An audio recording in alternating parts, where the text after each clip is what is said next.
Hello guys, আসসালামু আলাইকুম।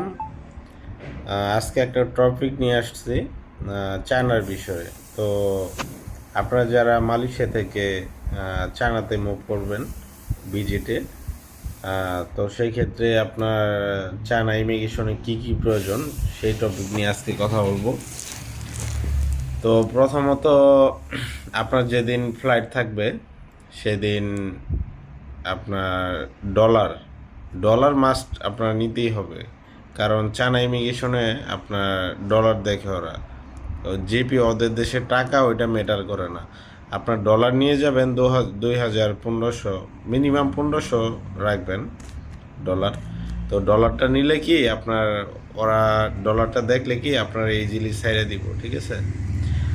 তো তারপরে আপনার এয়ারপোর্টে যাওয়ার পরে আপনার সিম এইখান থেকে অনেক দালাল বলবে সিম নেওয়ার জন্য, সিম আপনারা নেবেন না।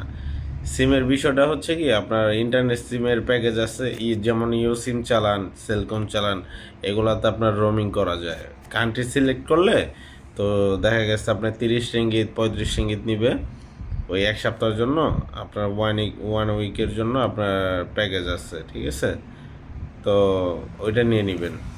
আর দ্বিতীয় কথা হচ্ছে, আপনার চায়নাতে যখন ফ্লাই করবেন, যখন চায়নাতে আপনার নামবেন, বিমান থেকে নামার পরে একটা অ্যারাইভাল কাট করার একটা দেখবেন কম্পিউটার আছে, ঠিক আছে। ওইখানে হাতের বাম সাইডে করতেছে বিমান থেকে নামার পরে, ওইখান থেকে অ্যারাইভাল কাটটা করে নেবেন। 2 মিনিট সময় লাগবে।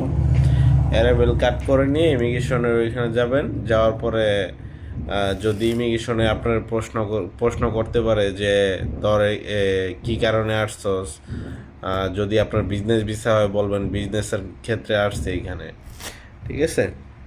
তো আপনারা কখনো বিজনেস ভিসা নিয়ে কখনো ট্যুরিস্টের কথা বলবেন না। সেক্ষেত্রে ওনারা কিন্তু আপনার প্রচুর আপনি হ্যারাসমেন্টের শিকার হবেন। যদি বিজনেস ভিসা নিয়ে ওইখানে ট্যুরিস্টের কথা বলেন, অনেক সমস্যা ফেস হবেন, ঠিক আছে। তো সেই ক্ষেত্রে আপনি ভিজিট ভিসা নিয়ে গেলে ভিজিটের কথা বলবেন। আর বিজনেস ভিসা যদি হয় আপনার, সেই ক্ষেত্রে আপনি বিজনেসের কথা বলবেন, ঠিক আছে। আর দ্বিতীয় কথা হচ্ছে ডলারটা নিয়ে যাবেন মাস্ট, ঠিক আছে।